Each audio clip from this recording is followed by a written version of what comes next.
Hello, everybody. We are the Sunday League Pundits. Welcome to the Big Match Preview Series. This is a new series we have started where we are going to review the standout fixture every week. So let's get started.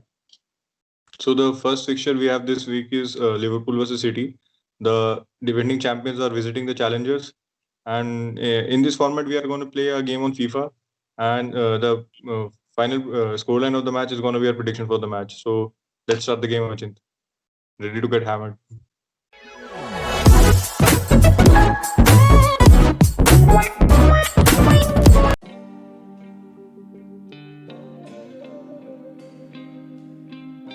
So both Manchester City and Liverpool have been flawless in the Champions League so far.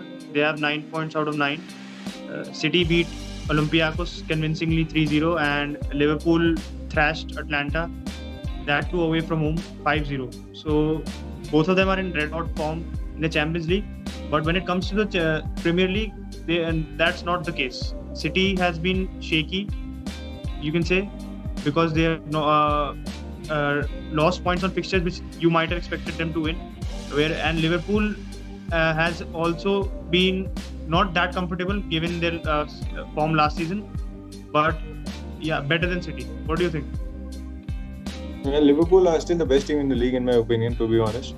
But this season, the hammering by Aston Villa, I think, really showed some of the problems in the Liverpool team.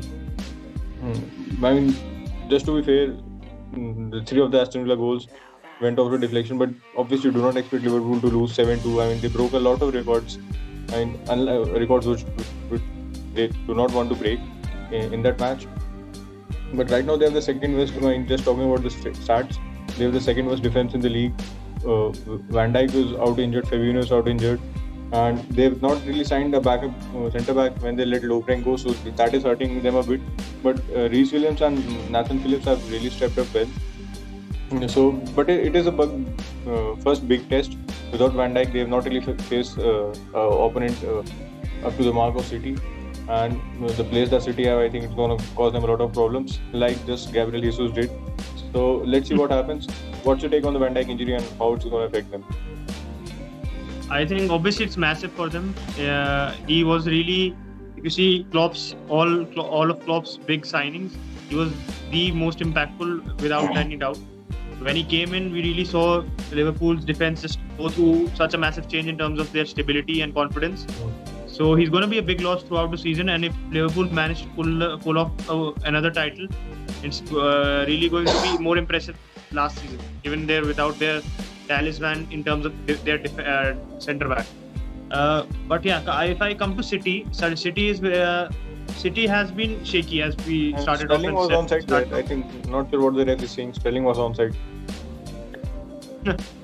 Yeah, so for coming to City, I was saying that City have been very shaky. You said they drew to West Ham and they won very narrowly against Sheffield United, who have been poor this season. So City have not been the best. You can say they're a team in transition in comparison to Liverpool, who pretty much have their main core team from last season. So yeah, City has been from, you can say, the second half of last season, they've been really in dodgy form in terms of not being really consistent in terms of results, and that was really a telltale by the lead that Liverpool was getting over them. It was really unassailable at one point. They have had their fair share of injuries. Aguero got injured, he came back, and then he got injured again. De Bruyne also has been injured. So these are their instrumental players who got injured and would really be a loss for any team, not just City. So I think, yeah, City are not the favourites by a good margin in this fixture, though they are at home as well. And Liverpool really are the favourites. What do you think? City and Liverpool are the top 2 teams, so I think it's going to be a really close match. I'm going to go for a draw. By the way, just announcing my final scoreline at the halftime. So the thing with Guardiola is right now that is you have said that City is a team in transition. I mean, they have signed a lot of players around 4 players have come in: Ferran Torres, Nathan Ake, Ruben Dias, and Sane has gone out. So Sane is going to be a big loss. But Ferran Torres had hit the ground running, got a couple of goals in the Champions League. Diego Jota scores by the way. Form. So, do you think Diego Jota starts ahead of Bobby Firmino this weekend? His real form is translating into FIFA as well. So yeah, I think he's been in terms of goals, he's been way better than Firmino. Obviously, Firmino is a different striker than Jota in terms of Firmino is a he defensive plays a big striker part in the for the build-up Liverpool play. fans. Yeah, so he plays a big part in the build-up play. So, but in terms of goals, I think ultimately a striker is judged by his goals, and Jota is he has been in red hot form as we said.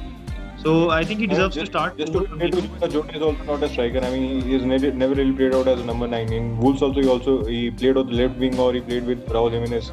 So he really moved around Raul Jimenez while Raul Jimenez played as a real number 9. So go on, just wanted to make a point Yeah, there. you're right. He's not an out and out forward, but he's like an inside forward or second striker. And Klopp in his press conference after the Atlanta match also said that he's really happy that he's got you can say a very like for like replacement for Firmino in terms of second a backup, or you can say he can just easily play in and out both Firmino and Jota. So because he's good in the press as well as good in terms of scoring goals as well. And not only that, I think his goals have really sort of eased the pressure of Mane and Salah as well, who had been the main in terms of goal getters for the Liverpool side. So I think that helps Liverpool in easing the pressure off a little bit. So I think Jota deserves to start over them. But what do you think? Do you think this fixture will be sort of setting the tone in terms of how the where the title is going to end up in Liverpool or in Manchester? Yeah, obviously when the top two teams play in the league, obviously it's a title decider. And I mean the time also matter, but whenever not really a title decider, but it really shows how the season is gonna pan out. So this early, obviously it's not gonna decide the title, but it really gonna boost the morale and the mentality of the different teams. If City win this weekend, I think it's going to be a really big boost, and all the doubters they have right now are going to vanish. And if Liverpool win, I mean, it's not then expected. So let's see what happens. I'm going for a draw. I don't think Guardiola is going to lose, and especially at home. In the Champions League, obviously City have not been doing well.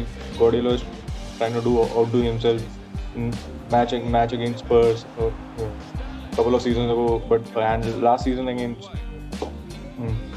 Olympic Lyon, a match of the window. And that goes in.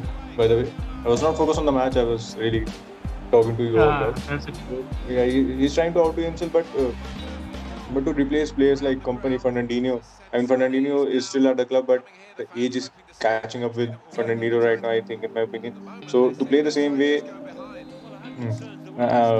as they played a couple of seasons ago, I think it's not possible. David Silva has also left the club.